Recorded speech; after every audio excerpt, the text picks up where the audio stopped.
Hare Krishna. Welcome back to the live studios here at Radha Lane, where you can send your packages and letters if you'd like. We're not tele-evangelists, so we don't have to send any money. Just lend us your ears and your hearts. And then the Bhagavad-gita will take you back to your original spiritual home. Okay, so today's a very special day. We have the hardcore hearers in the room, and we hope all of you out there in cyberspace are comfortable and happy, because we're about to finish the reading of the Bhagavad-gita all the way through, every word. We'll have a little discussion afterwards about what that means. But before we start, because we are going to be finishing, I want to remind you of the quotes from Srila Prabhupada. These are quotes from his purports of Srimad Bhagavatam about what he thought about the Bhagavad-gita. And they go like this. It is not that because one has finished the Bhagavad-gita, he should not hear it again. The word abhikshnam is very important. We should hear again and again. There is no question of stopping. Even if one has read these topics many times, he should go on reading again and again, because Bhagavad-gita, the words spoken by Krishna and spoken by Krishna's devotees about Krishna, are amritam, nectar. The more one drinks this amritam, the more he advances in his eternal life. Srimad Bhagavatam 7.14, 3 and 4 purport. And then, in the Shastras, the Puranas and other Vedic literatures, there are so many narrations describing the transcendental activities of the Supreme Personality of Godhead. And everyone should hear them again and again. For example, even if we read the entire Bhagavad-gita every day, all 18 chapters, in each reading we shall find a new explanation. That is the nature of transcendental literature. Srimad Bhagavatam 7.14, 8 purport.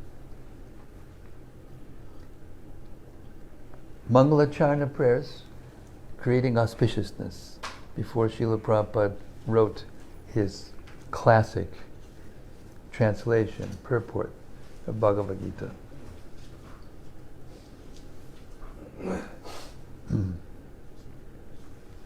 Om Ajnana Timirandasya Jnananjana Shalakaya Chakshur Unmilitam Jena Tasmai Shri Gurave Namaha Shri Chaitanya Manobhishtam Stapitam Jena Bhutale Swayam Rupa Gadamayam Dadati Swapadantikam. I was born in the darkest ignorance, and my spiritual master opened my eyes with the torch of knowledge. I offer my respectful obeisances unto him. When will Srila Rupa Goswami Prabhupada, who is established within this material world, the mission to fulfill the desire of Lord Chaitanya, give me shelter under his lotus feet? Vandeham Shri Guru Shri Yuta Padakamalam Shri Gurun Vaishnavang Cha Shri Rupam Sagrajatam Sahagana Raganathan Vitam Tam Sajivam Sadvaitam Sabadhutam Parijana Sahitam Krishna Chaitanya Devam Shri Radha Krishna Padan Sahagana Lalita Shri Vishakhanvitangascha. I offer my respectful obeisances unto the lotus feet of my spiritual master, and unto the feet of all Vaishnavas. I offer my respectful obeisances unto the lotus feet of Srila Rupa Goswami, along with his elder brother, Sanatana Goswami, as well as Raghunath Dasa, and Raghunath Bhatta, Gopala Bhatta, and Srila Jiva Goswami. I offer my respectful obeisances to Lord Krishna Chaitanya and Lord Nityananda, along with Advaita Acharya, Gadadhar, Srivasa, and other associates. I offer my respectful obeisances to Srimati Radharani and Sri Krishna, along with their associates, Sri Lalita and Vishaka. Hey Krishna, Karuna Sindho, Dinabandho Jagatpate, Gopisha Gopika Kanta, Radha Kanta Namostute. O my dear Krishna, ocean of mercy, you are the friend of the distressed and the source of creation. You are the master of the cowherd men and the lover of the gopis, especially Srimati Radharani. I offer my respectful obeisances unto you. Tapta Kanchana Gaurangi Radhe Vrindavaneshwari Vrishabhanu Sute Devi Pranamami Hari Priye. I offer my respects to Radharani, whose bodily complexion is like molten gold, and who is the queen of Vrindavan. You are the daughter of King Vrishabhanu, and you are very dear to Lord Krishna. Vancha kalpatarubhyascha kripa sindubhya evacha patitanam pavanibhyo vaishnavebhyo namo namaha. I offer my respectful obeisances unto all the Vaishnava devotees of the Lord. They can fulfill the desires of everyone, just like desire trees, and they're full of compassion for the fallen souls. Sri Krishna Chaitanya Prabhu Nityananda Shri Advaita Gadadhara Shivasadi Gaura Bhakta Vrinda. I offer my obeisances to Sri Krishna Chaitanya, Prabhu Nityananda, Shri Advaita, Gadadhara, Srivasa, and all others in the line of devotion. Hare Krishna, Krishna Krishna, Hare Hare, Hare Rama, Rama Rama, Hare Hare. So, we've arrived. Chapter 18, starting from text 55. Bhaktya mam abhijanati yavan yaschasmi tatpataha tato mam tatpato gyatva vishate tadanantaram. One can understand me as I am, as the Supreme Personality of Godhead, only by devotional service. And when one is in full consciousness of me, by such devotion, he can enter into the kingdom of God. Purport. The Supreme Personality of Godhead, Krishna, and his plenary portions cannot be understood by mental speculation, nor by the non-devotees. If anyone wants to understand the Supreme Personality of Godhead, he has to take to pure devotional service under the guidance of a pure devotee. Otherwise, the truth of the Supreme Personality of Godhead will always be hidden. As already stated in Bhagavad-gita, Naham Prakasha Sarvasya, he is not revealed to everyone. No one can understand God simply by erudite scholarship or mental speculation. Only one who is actually engaged in Krishna consciousness and devotional service can understand what Krishna is. University degrees are not helpful. One who is fully conversant with the Krishna science becomes eligible to enter into the spiritual kingdom, the abode of Krishna. Becoming Brahman does not mean that one loses his identity. Devotional service is there, and as long as devotional service exists, there must be God, the devotee, and the process of devotional service. Such knowledge is never vanquished, even after liberation. Liberation involves getting free from the concept of material life. In spiritual life, the same distinction is there, the same individuality is there, but in pure Krishna consciousness. One should not mistakenly think that the word vishate enters into me, supports the monist theory that one becomes homogeneous with the impersonal Brahman. No. Vijate means that one can enter into the abode of the Supreme Lord in one's individuality, to engage in His association and render service unto Him. For instance, a green bird enters a green tree, not to become one with the tree, but to enjoy the fruits of the tree. Impersonalists generally give the example of a river flowing into the ocean and merging. This may be a source of happiness for the impersonalist, but the personalist keeps his personal individuality, like an aquatic in the ocean. We find so many living entities within the ocean if we go deep. Surface acquaintance with the ocean is not sufficient. I'll repeat that. Surface acquaintance with the ocean is not sufficient. One must have complete knowledge of the aquatics living in the ocean depths. Because of his pure devotional service, a devotee can understand the transcendental qualities and the opulences of the Supreme Lord in truth. As it is stated in the 11th chapter, only by devotional service can one understand. The same is confirmed here. One can understand the Supreme Personality of Godhead by devotional service and enter into His kingdom. After attainment of the Brahma-bhuta stage of freedom from material conceptions, devotional service begins by one's hearing about the Lord. When one hears about the Supreme Lord, automatically the Brahma-bhuta stage develops, and material contamination, greediness and lust for sense enjoyment disappears. As lust and desires disappear from the heart of a devotee, he becomes more attached to the service of the Lord, and by such attachment he becomes free from material contamination. In that state of life he can understand the Supreme Lord. This is the statement of Srimad Bhagavatam also.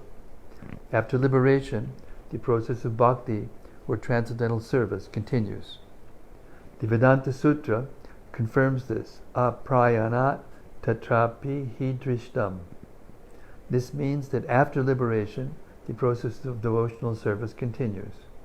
In the Srimad Bhagavatam, real devotional liberation is defined as the reinstatement of the living entity in his own identity, his own constitutional position.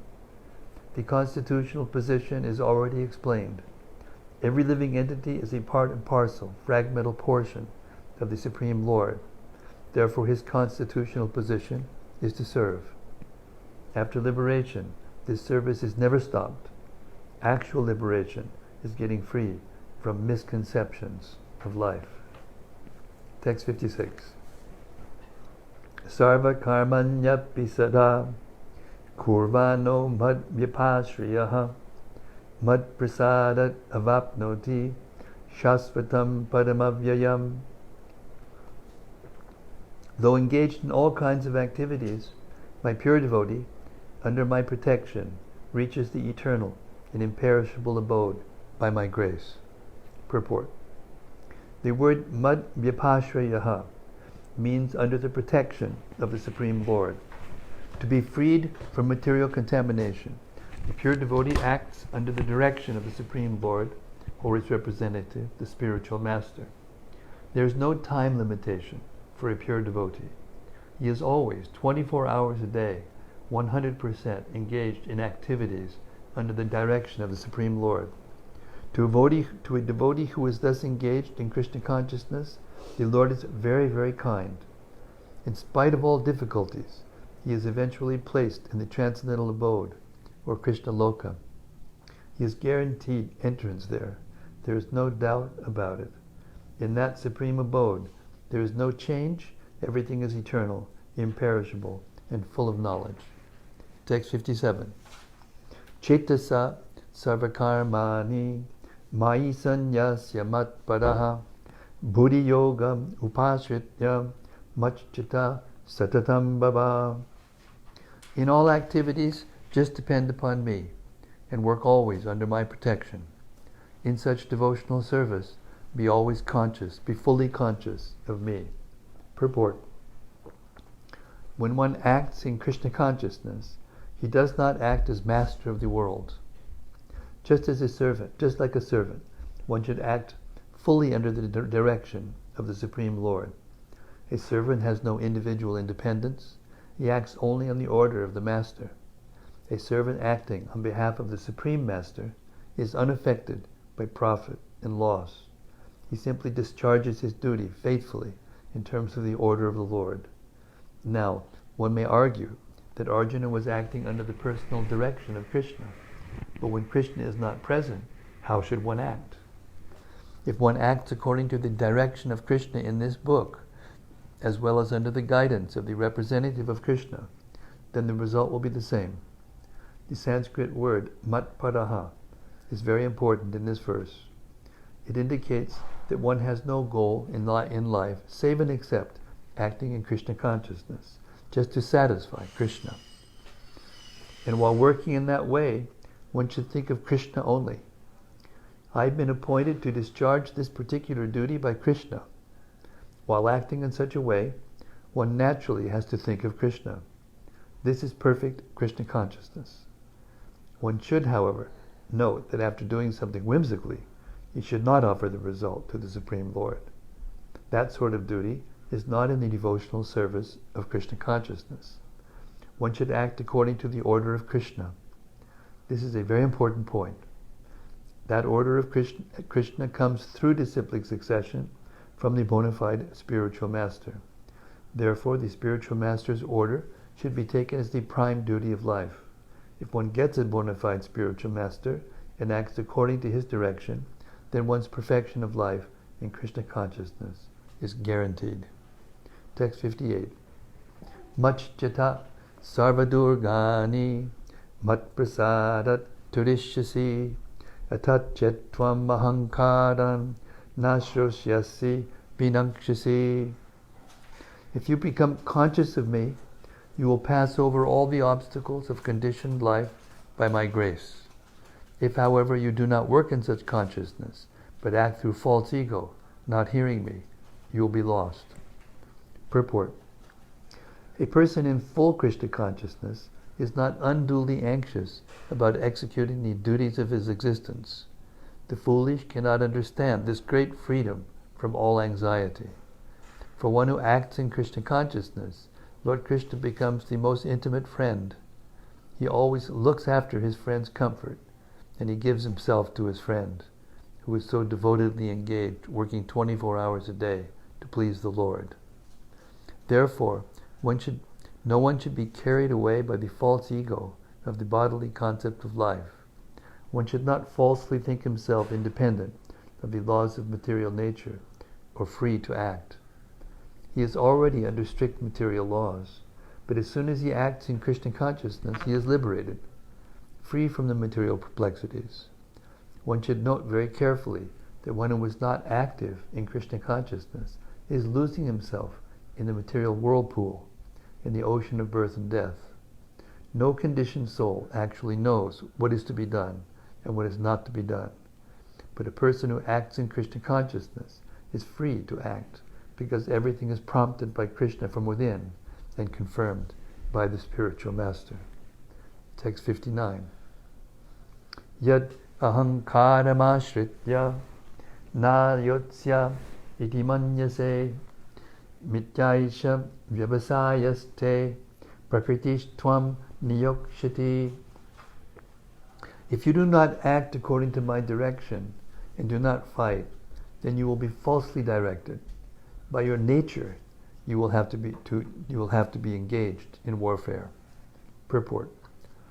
Arjuna was a military man and born of the nature of the Kshatriya. Therefore his natural duty was to fight. But due to false ego, he was fearing that by killing his teacher, grandfather, and friends, he would incur sinful reactions. Actually, he was considering himself master of his actions, as if he were directing the good and bad results of such work. He forgot that the Supreme Personality of Godhead was present there, instructing him to fight. That is the forgetfulness of the conditioned soul. The Supreme Personality gives directions as to what is good and what is bad, and one simply has to act in Krishna consciousness to attain the perfection of life. Therefore, the best course is to take direction from the Supreme Lord and act. No one should neglect the order of the Supreme Personality of Godhead, or the order of the spiritual master, who is the representative of God. One should act unhesitatingly to execute the order of the Supreme Personality of Godhead. That will keep one safe under all circumstances. Text 60. Swabhava jina kunteya nibbadda svena karmana kartum nichasyan moat karishyasya visho pitat. Under illusion, you are now declining to act according to my direction, but compelled by the work born of your own nature, you will act all the same, O son of Kunti. Purport. If one refuses to act under the direction of the Supreme Lord, then he is compelled to act by the modes in which he is situated. Everyone is under the spell of a particular combination of the modes of nature and is acting in that way. But anyone who voluntarily engages himself under the direction of the Supreme Lord becomes glorious. Text 61. Ishwarak sarvabhutanam hriddisharjanatishtati brahmayan sarvabhutani yantra rudani mayaya. The Supreme Lord is situated in everyone's heart, O Arjuna, and is directing the wanderings of all living entities, who are seated as on a machine made of the material energy. Purport. Arjuna was not the supreme knower, and his decision to fight or not to fight was confined to his limited discretion. Lord Krishna instructed that the individual is not all in all. The Supreme Personality of Godhead, or he himself, Krishna, as the localized supersoul, sits in the heart, directing the living being. After changing bodies, the living entity forgets his past deeds, but the supersoul, as the knower of the past, present, and future, remains the witness of all his activities. Therefore, all the activities of living entities are directed by this supersoul. The living entity gets what he deserves and is carried by the material body, which is created in the material energy under the direction of the supersoul. As soon as a living entity is placed in a particular type of body, he has to work under the spell of that bodily situation. A person seated in a high-speed motor car goes faster than one seated in a slower car, though the living entities, the drivers, may be the same. Similarly, by the order of the Supreme Soul, material nature fashions a particular type of body to a particular type of living entity, so that he may work according to his past desires. The living entity is not independent. One should not think himself independent of the Supreme Personality of Godhead. The individual is always under the Lord's control. Therefore, one's duty is to surrender, and that is the injunction of the next verse. Text 62. Tam eva sharanam gaccha sarvabhavana bharata tat prasadat param shantim sthanam praptyasi shashvatam. O Scion of Bharata, surrender unto him utterly. By his grace you will attain transcendental peace and the supreme and eternal abode. Purport. A living entity should therefore surrender under the Supreme Personality of Godhead, who is situated in everyone's heart, and that will relieve him from all kinds of miseries of this material existence. By such surrender, not only will one be released from all miseries in this life, but at the end he will reach the Supreme God. The transcendental world is described in the Vedic literature as Tad Vishnu Padamam Padam. Since all of creation is the kingdom of God, everything material is actually spiritual. But Padamam Padam specifically refers to the eternal abode, that which is called the spiritual sky, or Vaikuntha. In the 15th chapter of Bhagavad-gita, it is stated, Sarvasya chaham hridhi sanavishta. The Lord is seated in everyone's heart. So this recommendation that one should surrender under the Supersoul sitting within means that one should surrender unto the Supreme Personality of Godhead, Krishna. Krishna has already been accepted by Arjuna as the Supreme. He was accepted in the 10th chapter as Param Brahma, Param Dhamma. Arjuna has accepted Krishna as the Supreme Personality of Godhead and the supreme abode of all living entities.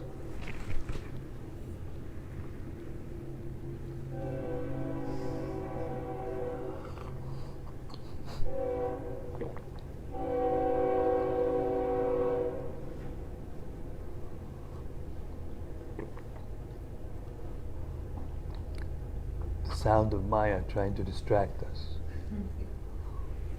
At the same time every day. Right. Yeah, a few times.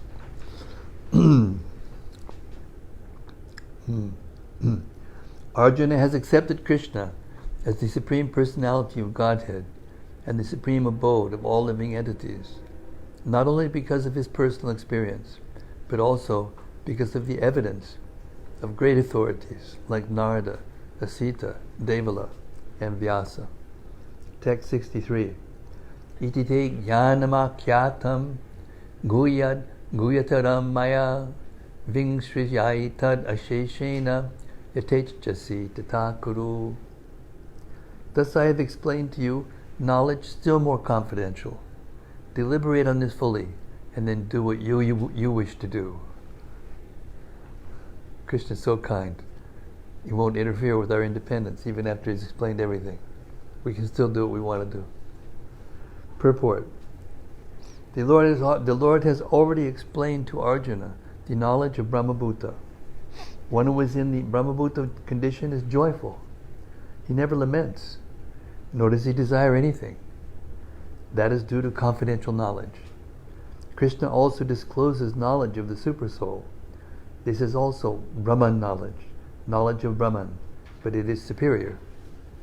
Here the words yatechasi tata kuru, as you like, you may act, indicate that God does not interfere with the little independence of a living entity. In Bhagavad-gita, the Lord has explained in all respects how one can elevate his living condition. The best advice imparted to Arjuna is to surrender under the Supersoul, seated within his heart. By right discrimination, one should agree to act according to the order of the Supersoul. That will help one become situated constantly in Krishna consciousness, the highest perfectional stage of human life. Arjuna is being directly ordered by the Supreme Personality of Godhead to fight. Surrender to the Supreme Personality of Godhead is in the best interest of the living entities. It is not for the interest of the Supreme. Before surrendering, one is free to deliberate on this subject as far as the intelligence goes. That is the best way to accept the instruction of the Supreme Personality of Godhead. Such instruction comes also through the spiritual master, the bona fide representative of Krishna.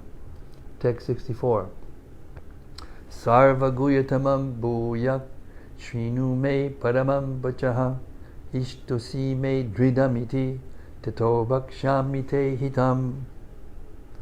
Because you are my very dear friend, I am speaking to you my supreme instruction, the most confidential knowledge of all. Hear this from me, for it is for your benefit. Purport. The Lord has given Arjuna knowledge that is confidential, knowledge of Brahman, and still more confidential, knowledge of the Supersoul within everyone's heart. And now he is giving the most confidential part of knowledge. Just surrender under the Supreme Personality of Godhead. At the end of the 9th chapter, he has said, Man manat, just always think of me. The same instruction is repeated here to stress the essence of the teachings of Bhagavad-gita. This essence is not understood by a common man, but by one who is actually very dear to Krishna, a pure devotee of Krishna. This is the most important instruction in all Vedic literature. What Krishna is saying in this connection is the most essential part of knowledge, and it should be carried out not only by Arjuna, but by all living entities. Text 65. Manmana bhavamad bhakto madhyaji mam namaskuru Mami Vaishi Satyam Te, Mami Vaishasi Satyam Te, Pratijane Priyosime. Always think of me, become my devotee, worship me, and offer your homage unto me. Thus you will come to me without fail. I promise you this, because you are my very dear friend. Purport. The most confidential part of knowledge is that one should become a pure devotee of Krishna, and always think of him, and act for him. One should not become an official meditator.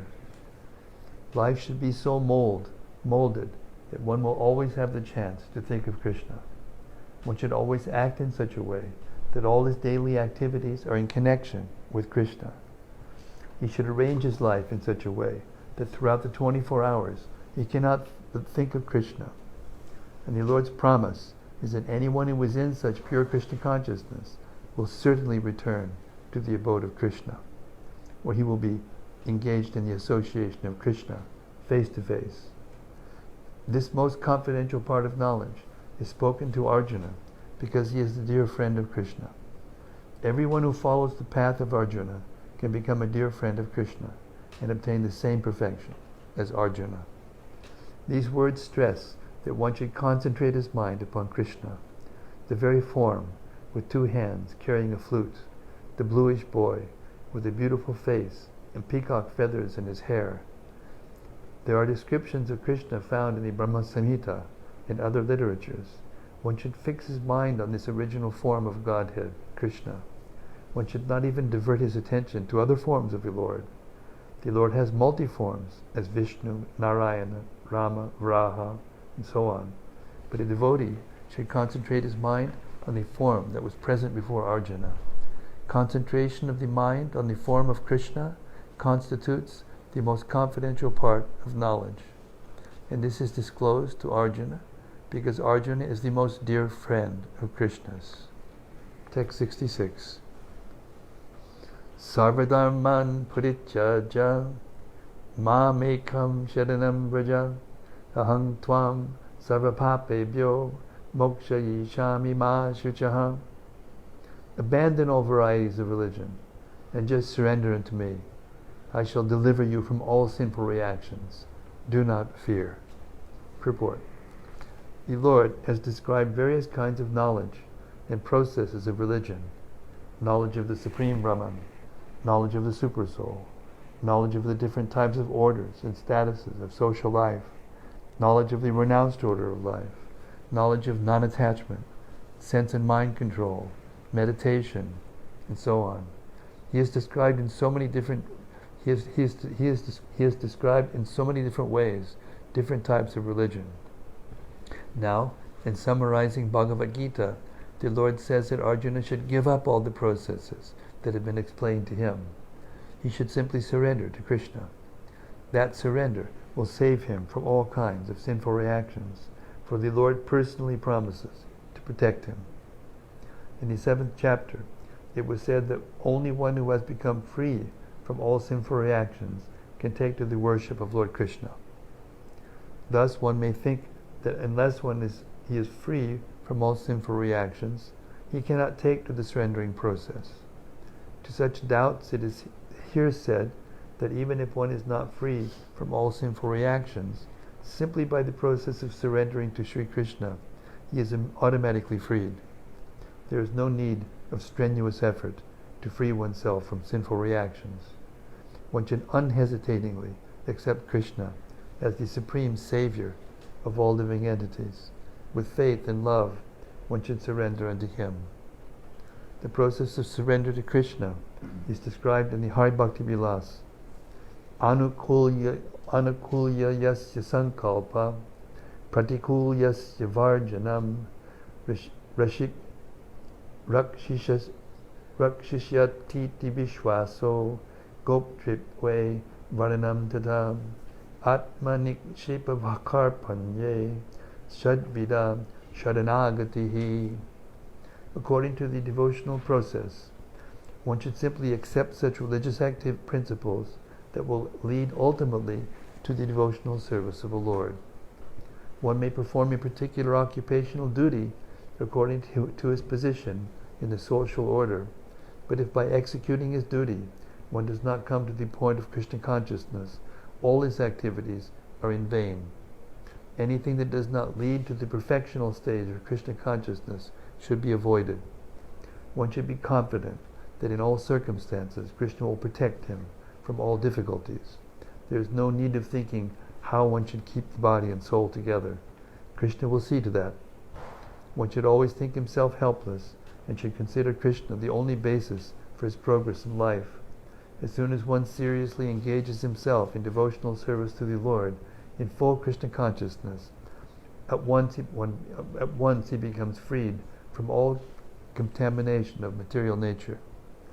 There are different processes of religion and purificatory processes by cultivation of knowledge, meditation in the mystic yoga system, and so on. But one who surrenders unto Krishna does not have to execute so many methods. That simple surrender unto Krishna will save him from unnecessarily wasting time. One can thus make all progress at once and be freed from all sinful reactions. One should be attracted by the beautiful vision of Krishna. His name is Krishna because he is all attractive. One who becomes attracted by the beautiful, all-powerful, omnipotent vision of Krishna is fortunate. There are different kinds of transcendentalists. Some of them are attached to the impersonal Brahman vision. Some of them are attracted by the supersoul feature, and so on. But one who is attracted to the personal feature of the Supreme Personality of Godhead, and above all, one who is attracted by the Supreme Personality of Godhead as Krishna himself, is the most perfect transcendentalist. In other words, devotional service to Krishna in full consciousness is the most confidential part of knowledge, and this is the essence of the whole Bhagavad-gita. Karma yogis, empiric philosophers, mystics, and devotees are all called transcendentalists, but one who is a pure devotee is the best of all. The particular words used here, ma shuchaha, don't fear, don't hesitate, don't worry, are very significant. One may be perplexed as to how one can give up all kinds of religious forms and simply surrender unto Krishna, but such worry is useless. Text 67. Idam te na tapaskaya na bhaktaya kadachana na chashu shushave vacham na chamam yo vyasuyati. This confidential knowledge may never be explained to those who are not austere or devoted or engaged in devotional service, nor to one who is envious of me. Purport. Persons who have not undergone the austerities of the religious process, who have never attempted devotional service in Krishna consciousness, who have not tended a pure devotee, and especially those who are conscious of Krishna only as a historical personality, or who are envious of the greatness of Krishna, should not be told this most confidential part of knowledge. It is, however, sometimes found that even demoniac persons who are envious of Krishna, worshipping Krishna in a different way, take to the profession of explaining Bhagavad-gita in a different way to make business. But anyone who desires actually to understand Krishna must avoid such commentaries on Bhagavad-gita. Actually, the purpose of Bhagavad-gita is not understandable to those who are not sensuous, to those who are sensuous. I'll read that again.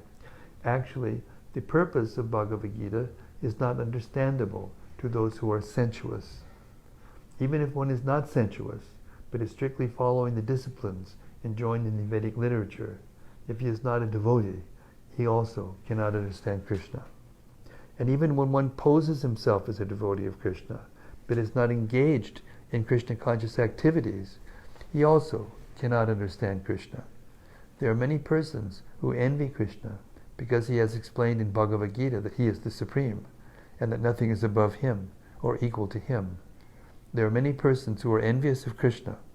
Such persons should not be told of Bhagavad-gita, for they cannot understand. There is no possibility of faithless persons understanding Bhagavad-gita and Krishna. Without understanding Krishna from the authority of a pure devotee, one should not try to comment upon Bhagavad-gita. Text 68. Yaidam paramam guyam madbhakte shabisi dasyate madbhaktim mayi padam kritva mame vaishat disangchayaha. For one who explains this supreme secret to the devotees, pure devotional service is guaranteed, and at the end, he will come back to me. Purport. Generally, it is advised that Bhagavad-gita be discussed amongst the devotees only, for those who are not devotees will understand neither Krishna nor Bhagavad-gita. Those who do not accept Krishna as he is, and Bhagavad-gita as it is, should not try to explain Bhagavad-gita whimsically and become offenders.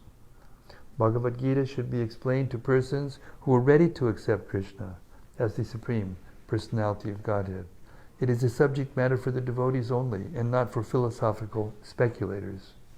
Anyone, however, who tries sincerely to present Bhagavad-gita as it is, will advance in devotional activities and reach the pure devotional state of life. As a result of such pure devotion, he is sure to go back home, back to Godhead. Text 69. Nachatasman manusheshu kaschin me priyakrita maha babita nachame tasmat anyak priyataro bhuvi. There is no servant in this world more dear to me than he, nor will there ever be one more dear. Text 70. Adeshyate chaya imam dharmyam samvadam avyayoho jnana yagyena tenaham ishtasyam iti me matihi. And I declare that he who studies this sacred conversation of ours worships me by his intelligence. 71. Shadhavan anasuyascha shrinuyad apiyo naraha sopi mukta subalokan prapnuyat punya karmanam. And one who listens with faith and without envy becomes free from sinful reactions and attains to the auspicious planets where the pious dwell. Purport. In the 67th verse of this chapter, the Lord explicitly forbade the Gita's being spoken to those who are envious of the Lord. In other words, Bhagavad-gita is for the devotees only, but it so happens that sometimes a devotee of the Lord will hold open class, and in that class not all the students are expected to be devotees. Why do such persons hold open class? It is explained here that although not everyone is a devotee, there are still many men who are not envious of Krishna. They have faith in him as the Supreme Personality of Godhead. If such persons hear from a bona fide devotee about the Lord, the result is that they become at once free from all sinful reactions, and after that attain to the planetary system where all righteous persons are situated. Therefore, simply by hearing Bhagavad-gita, even a person who does not try to be a pure devotee attains the results of righteous activities. Thus a pure devotee of the Lord gives everyone a chance to become free from all sinful reactions and to become a devotee of the Lord. Generally, those who are free from sinful reactions, those who are righteous, very easily take to Krishna consciousness. The word punya, karmanam, is very significant here. This refers to the performance of great sacrifices, like the Ashwamedha Yajna mentioned in the Vedic literature. Those who are righteous in performing devotional service, but who are not pure, can attain the planetary system of the pole star, or Dhruvaloka, where Dhruva Maharaj is presiding.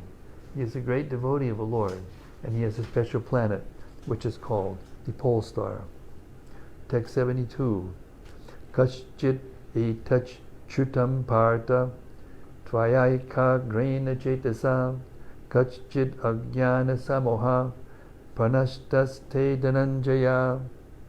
O son of Pritha, O conqueror of wealth, have you heard this with an attentive mind? Are your ignorance and illusions now dispelled? Purport. The Lord was acting as the spiritual master of Arjuna. Therefore it was his duty to inquire from Arjuna whether he understood the whole Bhagavad-gita in its proper perspective. If not, the Lord was ready to re-explain any point or the whole Bhagavad-gita, if so required. Actually, anyone who hears Bhagavad-gita from a bona fide spiritual master like Krishna or his representative will find that all his ignorance is dispelled. Bhagavad-gita is not an ordinary book written by a poet or fiction writer. It is spoken by the Supreme Personality of Godhead. Any person fortunate enough to hear these teachings from Krishna or from his bona fide spiritual representative is sure to become a liberated person and get out of the darkness of ignorance.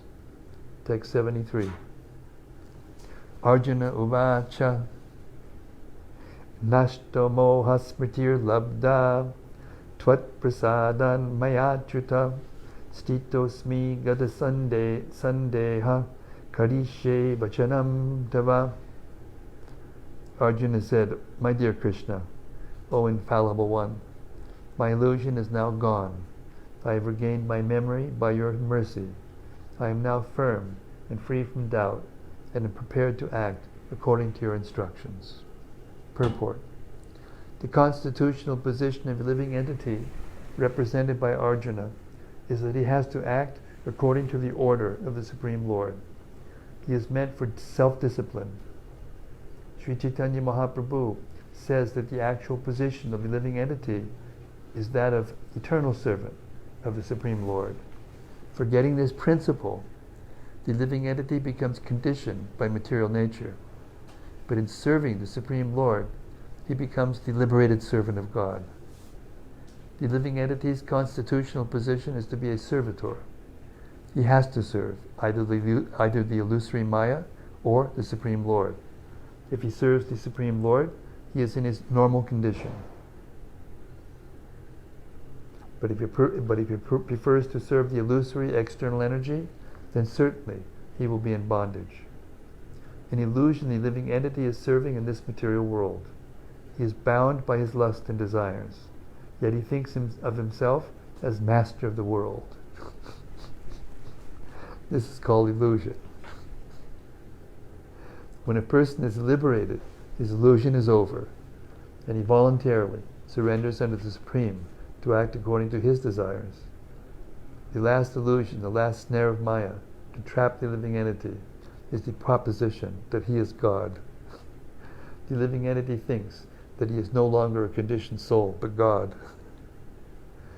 He is so unintelligent that he does not think that if he were God, that how could he be in doubt? That he does not consider. So that is the last snare of illusion. Actually, to become free from the illusory energy is to understand Krishna, the Supreme Personality of Godhead, and agree to act according to his order. The word moha is very important in this verse. Moha refers to that which is opposed to knowledge. Actually, real knowledge is the understanding that every living being is eternally a servitor of the Lord. But instead of thinking oneself in that position, the living entity thinks that he is not a servant, that he is the master of this material world, for he wants to lord it over the material nature. That is his illusion. This illusion can be overcome by the mercy of the Lord, or by the mercy of a pure devotee. When the illusion is over, one agrees to act in Krishna consciousness. Krishna consciousness is acting according to Krishna's order. A conditioned soul, illusioned by the external energy of matter, does not know that the Supreme Lord is the Master, who is full of knowledge, and who is the proprietor of everything. Whatever he desires, he can bestow upon his devotees. He is the friend of everyone, and he is especially inclined to his devotee. He is the controller of this material nature, and of all living entities. He is also the controller of inexhaustible time, and he is full of all opulences and all potencies. The Supreme Personality of Godhead can even give himself to the devotee. One who does not know him is under the spell of illusion. He does not become a devotee, but a servitor of Maya. Arjuna, however, after hearing Bhagavad-gita from the Supreme Personality of Godhead, became free from all illusion. He could understand that Krishna was not only his friend, but the Supreme Personality of Godhead. and he understood Krishna factually. So to study Bhagavad-gita is to understand Krishna factually. When a person is in full knowledge, he naturally surrenders to Krishna. When Arjuna understood that it was Krishna's plan to reduce the unnecessary increase of population, he agreed to fight according to Krishna's desire. He again took up his weapons, his arrows and bow, to fight under the order of the Supreme Personality of Godhead. Text 74. Okay, Hare Krishna. I'm going to listen. See you tomorrow. Yeah. I can hear. Oh, good. Hare Krishna. Sanjaya uvacha ityaham vasudevasya partasya cha mahatmanaha samvadam imamashrausam adbhutam ramaharshanam. Sanjaya said, "Thus have I heard the conversation of two great souls, Krishna and Arjuna, and so wonderful is that message that my hair is standing on end." Purport. In the beginning of Bhagavad-gita, Dhritarashtra inquired from his secretary Sanjaya, what happened on the battlefield of Kurukshetra? The entire study was related to the heart of Sanjaya by the grace of his spiritual master Vyasa. He thus explained the theme of the battlefield. The conversation was wonderful because such an important conversation between two great souls had never taken place before and would not take place again. It was wonderful because the Supreme Personality of Godhead was speaking about himself and his energies to the living entity, Arjuna, a great devotee of the Lord. If we follow in the footsteps of Arjuna to understand Krishna, then our life will be happy and successful. Sanjaya realized this, and he began to understand it. And as he began to understand it, he related the conversation to Dhritarashtra. Now it is concluded that wherever there is Krishna in Arjuna, there is victory. Text 75. Vyasa prasadach chuttavan etad guya maham param yogam yogeshwarat krishnat sakshat katayatak swayam. By the mercy of Vyasa, I have heard these most confidential talks directly from the master of all mysticism, Krishna, who was speaking personally to Arjuna. Purport. Vyasa was the spiritual master of Sanjaya, and Sanjaya admits that it was by Vyasa's mercy that he could understand the Supreme Personality of Godhead. This means that one has to understand Krishna not directly, but through the medium of the spiritual master. The spiritual master is the transparent medium, although it is true that the experience is still direct. This is the mystery of the disciplic succession. When the spiritual master is bona fide, then one can hear Bhagavad-gita directly as Arjuna heard it. There are many mystics and yogis all over the world, but Krishna is the master of all yoga systems. Krishna's instructions are explicitly stated in Bhagavad-gita: surrender unto Krishna. One who does so is the topmost yogi. This is confirmed in the last verse of the 6th chapter, Yoginam Abhisarvesham. Narada is the direct disciple of Krishna and the spiritual master of Vyasa. Therefore Vyasa is as bona fide as Arjuna because he comes in the disciplic succession, and Sanjaya is the direct disciple, is a direct disciple of Vyasa. Therefore by the grace of Vyasa, Sanjaya's senses were purified, and he could see and hear Krishna directly. One who directly hears Krishna can understand this confidential knowledge. If one does not come to the disciplic succession, he cannot hear Krishna. Therefore his knowledge is always imperfect, at least as far as understanding Bhagavad-gita is concerned. In Bhagavad-gita, all the yoga systems, Karma Yoga, Jnana Yoga, and Bhakti Yoga, are explained. Krishna is the master of all such mysticism. It is to be understood, however, that as Arjuna was fortunate enough to understand Krishna directly, so by the grace of Vyasa, Sanjaya was also able to hear Krishna directly. Actually, there is no difference between hearing directly from Krishna and hearing directly from Krishna via a bona fide spiritual master like Vyasa. The spiritual master is the representative of Vyasadeva also. Therefore, according to the Vedic system, on the birthday of the spiritual master, the disciples conduct a ceremony called Vyasa Puja. Text 76. Rajan Sangsmritya Sangvadam Imamadbhutam Keshavar Junayok Punyam Rishyami Cha Muhur Muhu.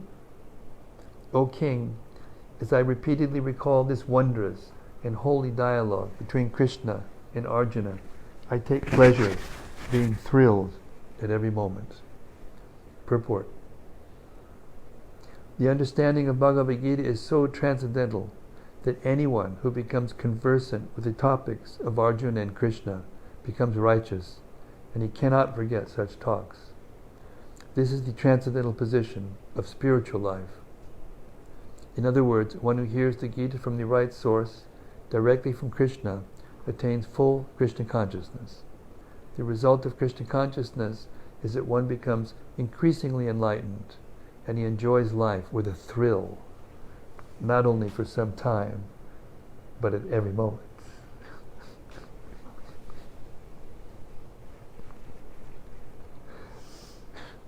Text 77. Tatcha sangsmitya rupam atyadbhutam harehe vismayo me mahan rajan rishyami chapuna punaha. O King, as I remember the wonderful form of Lord Krishna, I am struck with wonder more and more, and I rejoice again and again. Purport. It appears that Sanjaya also, by the grace of Vyasa, could see the universal form Krishna exhibited to Arjuna. It is of course said that Lord Krishna had never exhibited such a form before. It was exhibited to Arjuna only. Yet some great devotees could also see the universal form of Krishna when it was shown to Arjuna, and Vyasa was one of them. He is one of the great devotees of the Lord, and he is considered to be a powerful incarnation of Krishna. Vyasa disclosed this to his disciple Sanjaya, who remembered that wonderful form of Krishna exhibited to Arjuna and enjoyed it repeatedly. Text 78. Yatra Yogeshwara Krishno Yatra Partho Dhanur Daraha Tatra Shrir Vijayo Bhutir Dhruva Nirtir Matir Mama. Wherever there is Krishna, the master of all mystics, and wherever there is Arjuna, the supreme archer, there will also certainly be opulence, victory, extraordinary power, and morality. That is my opinion. Purport. The Bhagavad-gita began with an inquiry of Dhritarashtra's. He was hopeful of the victory of his sons, assisted by great warriors like Bhishma, Drona, and Karna. He was hopeful that the victory would be on his side. But after describing the scene on the battlefield, Sanjaya told the king, "You were thinking of victory, but my opinion is that where Krishna and Arjuna are present, there will be all good fortune." He directly confirmed that Dhritarashtra could not expect victory for his side. Victory was certain for the side of Arjuna because Krishna was there. Krishna's acceptance of the post of charioteer for Arjuna was an exhibition of another opulence. Krishna is full of all opulences, and renunciation is one of them. There are many instances of such renunciation, for Krishna is also the master of renunciation. The fight was actually between Duryodhana and Yudhishthira. Arjuna was fighting on behalf of his elder brother, Yudhishthira. Because Krishna and Arjuna were on the side of Yudhishthira, Yudhishthira's victory was certain. The battle was to decide who would rule the world, and Sanjaya predicted that the power will be transferred to Yudhishthira. It is also predicted here that Yudhishthira, after gaining victory in this battle, would flourish more and more, because not only was he righteous and pious, but he was also a strict moralist. He never spoke a lie during his life. There are many less intelligent persons who take Bhagavad-gita to be a discussion of topics between two friends on a battlefield. But such a book cannot be scripture.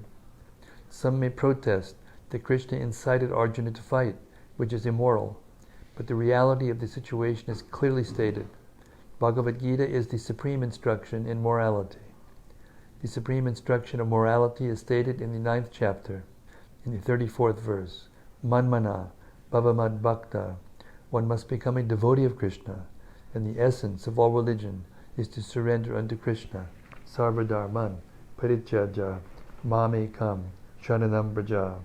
The instructions of Bhagavad-gita constitute the supreme process of religion and morality.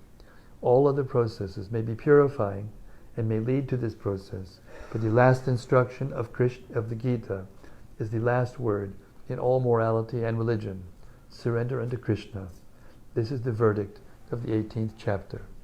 From Bhagavad-gita we can understand that to realize oneself by philosophical speculation and by meditation is one process, but to fully surrender unto Krishna is the highest perfection. This is the essence of the teachings of Bhagavad-gita.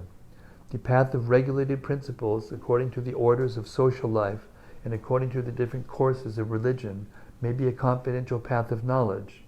But although the rituals of religion are confidential, meditation and cultivation of knowledge are still more confidential, and surrender unto Krishna in devotional service, in full Krishna consciousness, is the most confidential instruction. That is the essence of the 18th chapter. Another feature of Bhagavad-gita is that the actual truth is the Supreme Personality of Godhead, Krishna. The absolute truth is realized in three features: impersonal Brahman, localized Paramatma, and ultimately the Supreme Personality of Godhead, Krishna. Perfect knowledge of the absolute truth means perfect knowledge of Krishna. If one understands Krishna, then all the departments of knowledge are part and parcel of that understanding. Krishna is transcendental, for he is always situated in his eternal, internal potency.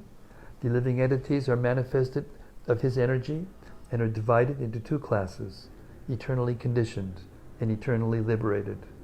Such living entities are innumerable, and they are considered fundamental parts of Krishna. Material energy is manifested into 24 divisions. The creation is effected by eternal time, and it is created and dissolved by external energy. This manifestation of the cosmic world repeatedly becomes visible and invisible. In Bhagavad-gita, 5 principal subject matters have been discussed: the Supreme Personality of Godhead, material nature, the living entities, eternal time, and all kinds of activities. All is dependent on the Supreme Personality of Godhead, Krishna.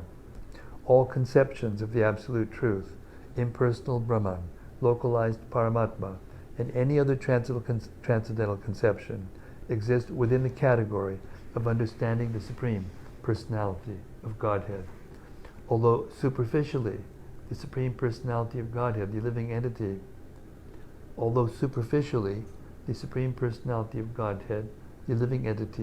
material nature, and time appear to be different, nothing is different from the Supreme. But the Supreme is always different from everything.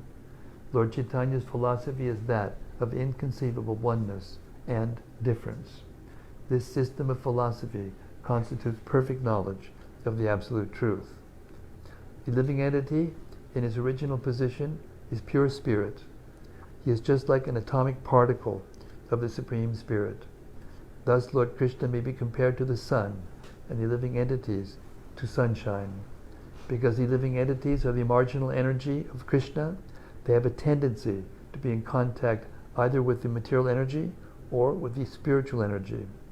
In other words, the living entity is situated between two energies of the Lord.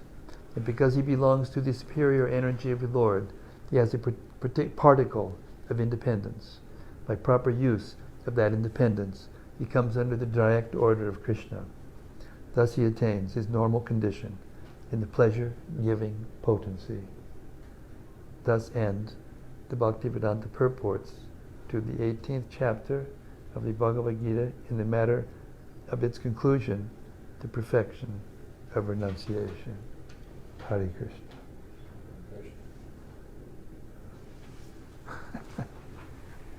So wonderful. So wonderful. So let's discuss this book. Shall we?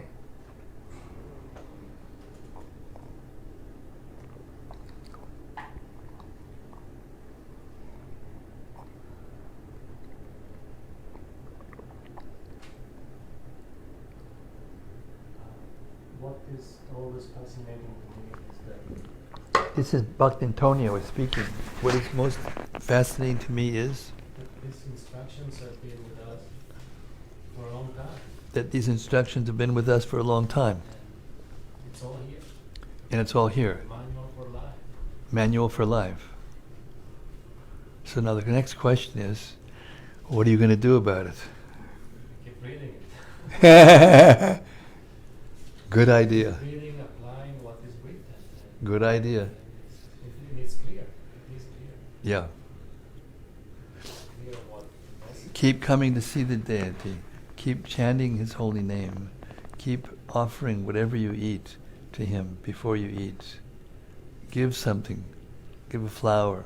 Give whatever. Keep hearing the Bhagavad-gita. And whenever you meet someone who may be even a little not envious and maybe can hear something, try to explain it to others. And that way, gradually, you'll come to pure devotional service, and you will only want to do this. You won't want to do anything else. That's the conclusion. Organize your life in such a way as you can think of Krishna 24/7. That's the perfection. Then you'll go back to Godhead. Because if you got that down, then when time leaves your body, you'll automatically think of Krishna. It's so simple, but it's so profound. There's so many things to think about, so many arrangements to make. So many people are trying to make so many arrangements, trying to get everything together for the end of their lives so they're comfortable or so they're whatever, and they have got no idea what to do at the time of death, at the moment. And it's as simple as that. All what Krishna wants is for you to think of him in love when you leave your body. That's it. Yes, Hannah, please. I knew that you'd have something to say. I have a question. Hannah's got a question. The purpose of the Bhagavad It says the purpose of the Bhagavad-gita Gita cannot be understood for those who are sensuous. Sensuous means that one is too lusty for sensual gratification. Sex, comfort, money, power, all those things, they come under the same category. Sense gratification. Do you think one would have to actually obtain all those things and realize that there's no happiness in that in order to just surrender? Well, if you're sitting here and hearing this book and responding more or less the way you are, no offense intended, you've already heard all that and you've already done all that. You've already understood that. You couldn't be responding the way you are. Now, but that doesn't mean that, okay, it's over. You're still be tested, and you're in a material body, and there's so many things that will come to you, and so many duties that you have to do, and you're just beginning life, We have some people who are coming to the end. But, yeah, there's very, very nice verses in the Srimad Bhagavatam, which I think we'll read next. Because the Srimad Bhagavatam starts off from where the Bhagavad Gita leaves off. So I thought it might be nice if we read the Bhagavatam next.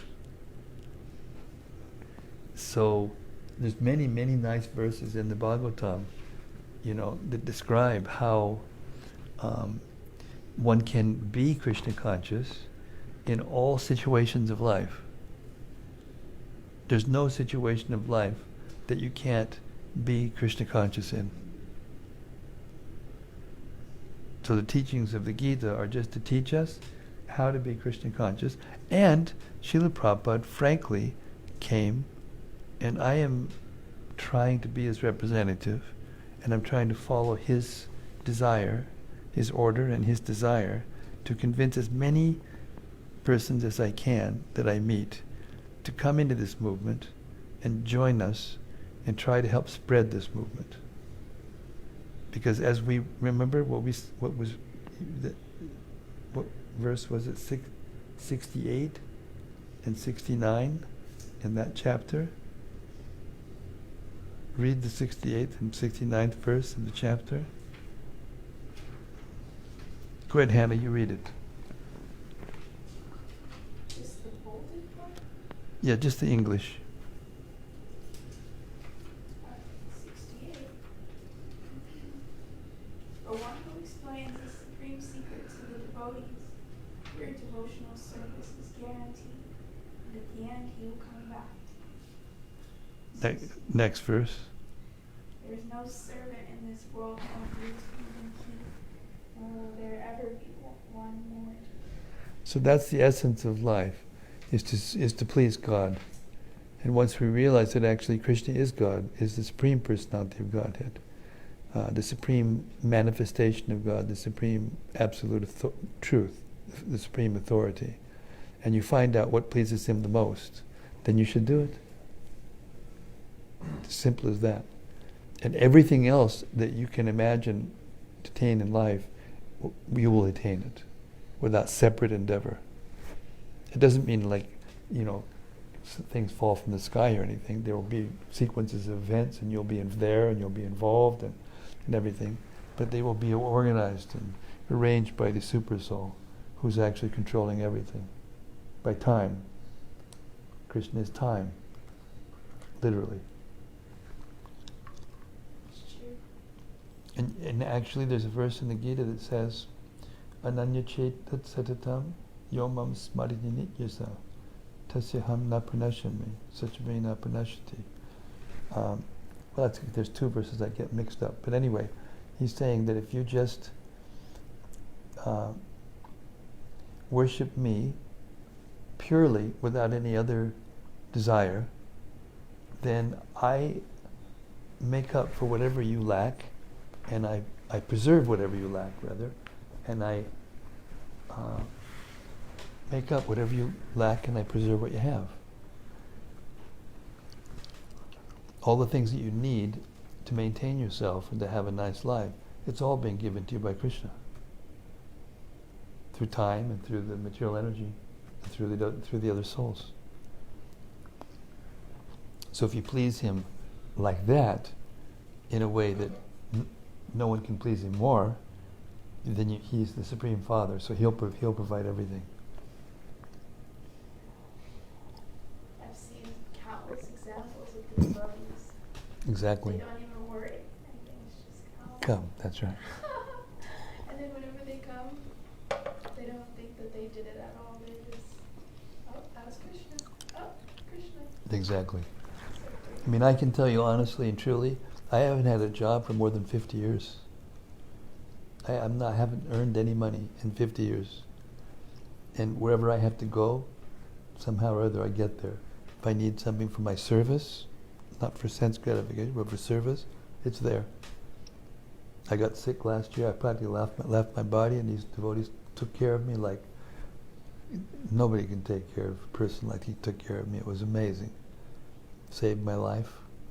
I didn't, there was no insurance policy and no this and that and the other thing. It's just, there's a network. There's a network. And Krishna is actually the person who's, is doing everything, actually. That requires full faith, though. Yes. But we get that full faith by submissive oral reception. Our problem is that our reception is not submissive.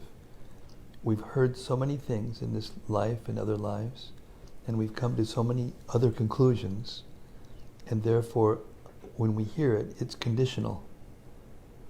It's, yes, but there's also this, and there's also that, and there's also this. Don't forget about this, and don't forget about that.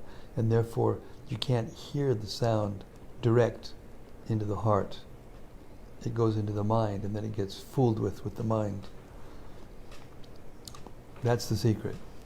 Submissive oral reception. In Chaitanya Charitamrita, towards the end, Krishnadas Kaviraj Goswami, the author, he says, if you can hear the pastimes of Lord Chaitanya with full faith and love and without argument, then you will get Krishna Prema. You will get pure love of God. It's so simple, and people think, oh, that's too easy. That can't be true. But then they want to say that God is all merciful. And that's and the they tr- don't believe in him. Exactly.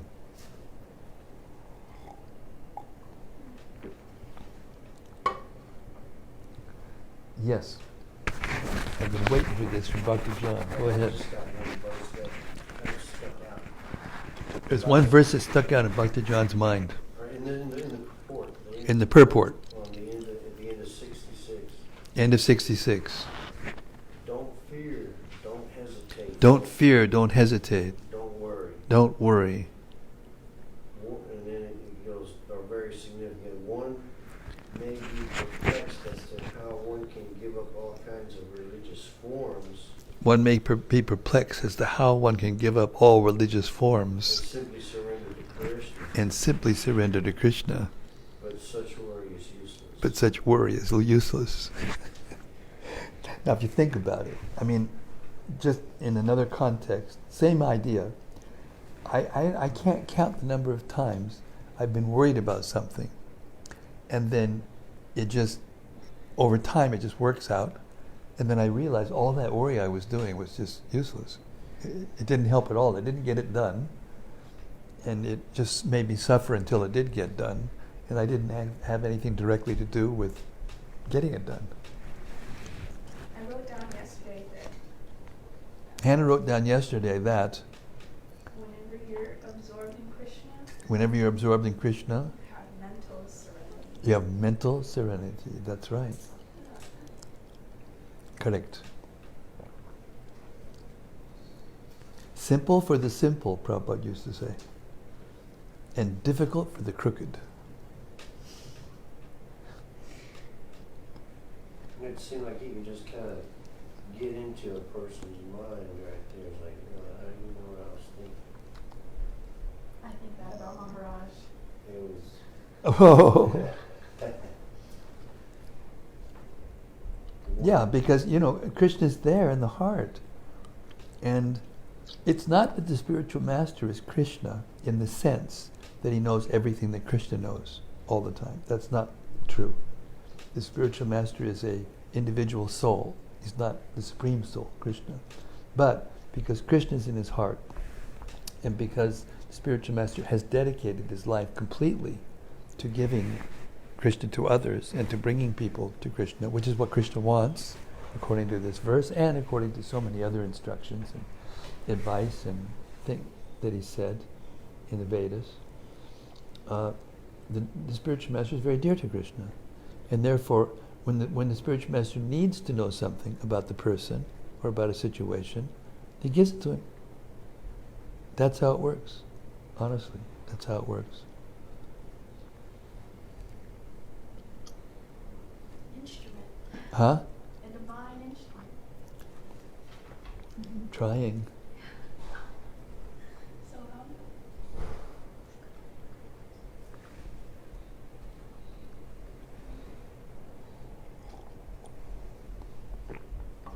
So why don't we just do it? We're attempting our feeble attempts. Yes, that's correct. That's exactly correct. And just don't give up. Just keep trying to understand, trying to apply. Prabhupada kind of inspired me. It's like, wow, this guy. I was reading that Swami in a Strange Land. Oh, you did. I am reading it, but he's like, wow, this guy. He lived a worldly life. He was in the world. He had a family. He had responsibilities, and he tried. But he heard that instruction from his guru. Like, I don't think he just pounded it in his head. He mentioned it a couple of times. I want you to do this. Yeah, well, that was, and he admitted it in one of his purports in the Bhagavad-gita. He admitted that meeting was done by a transcendental system. I mean, there are devotees who are not ordinary devotees. I mean, no devotee is ordinary, Right. who's fully surrendered. But among those extraordinary devotees, there are those who are actually sent from the spiritual world, and they meet, and they give the instruction, and then they take the instruction and carry it out. And that's how Krishna consciousness is spreading. And he did it at such a, you would think a bad time in life. You know, he was already almost 70 years old. And he came over here. Not only was he 70 years old, but he had never been outside of India. And he came in 1965. I first went to India in 75. And how different India was then to what America was then. America was back in 75 too. I mean, everything was like. No, but what I'm saying is the difference between between the two was so profound. I mean, when I first got off the plane, of course, when I got off the plane, I put my foot in the ground and I knew that this was my motherland. I knew. Not a shadow of a doubt. So we're in this, we came in a 747 plane full of devotees. It was a what do they call that? A chartered plane. Chartered. And we were going to the first large festival, 1975 Gopurnim Festival. And so we all got off the plane, and then we had to line up, and we had to go through through the procedures to come into immigration and all that. And I was waiting in this line, and I looked, and underneath the stairwell, there was this little old man, and he had a little hammer and a rusty nail, and he was hammering it through the disembarkation cards and stringing yarn through them, and that was their storage system, their filing system.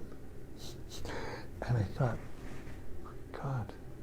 And Prabhupada came 10 years ago, and he had never been out of India before. And when he came into America, how different America was, and how he crossed over those cultural differences. I mean, it's just beyond conception.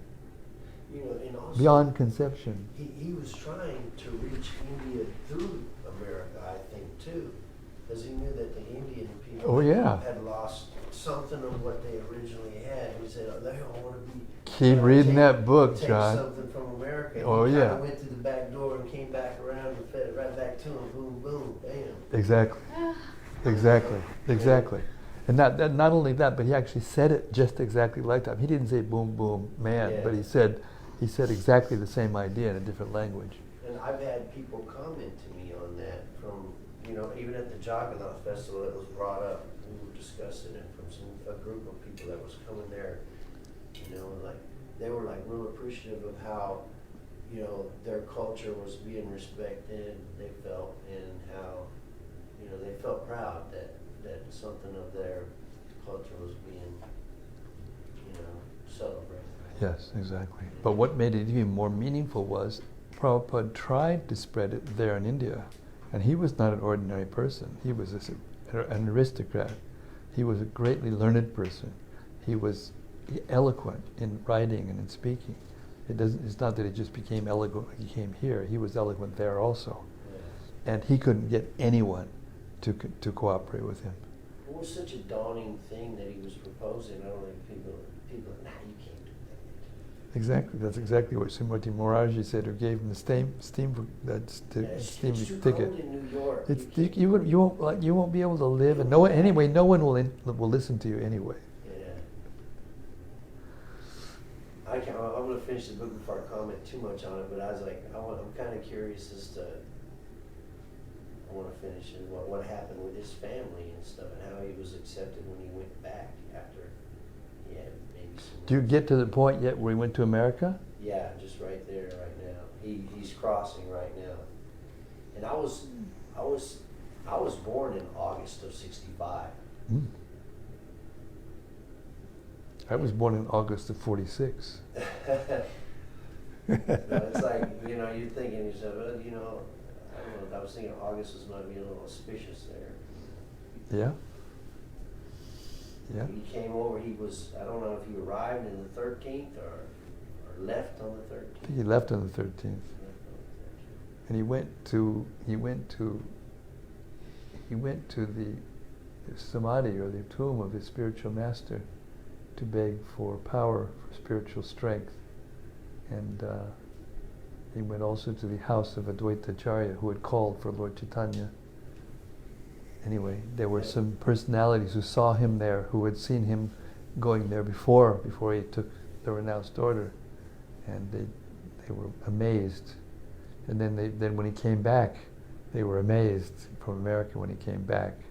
You know, it made me almost kind of gasp when he was like, he's got this milkman or whatever that was kind of a devotee, and he was giving him, you know, he'd send his kid over there to give him some milk in his little cell wherever he was at in the temple, and everybody was ridiculing him about, man, you can't get this idea about going to America out of your head, and everybody's like, where's Prabhupada?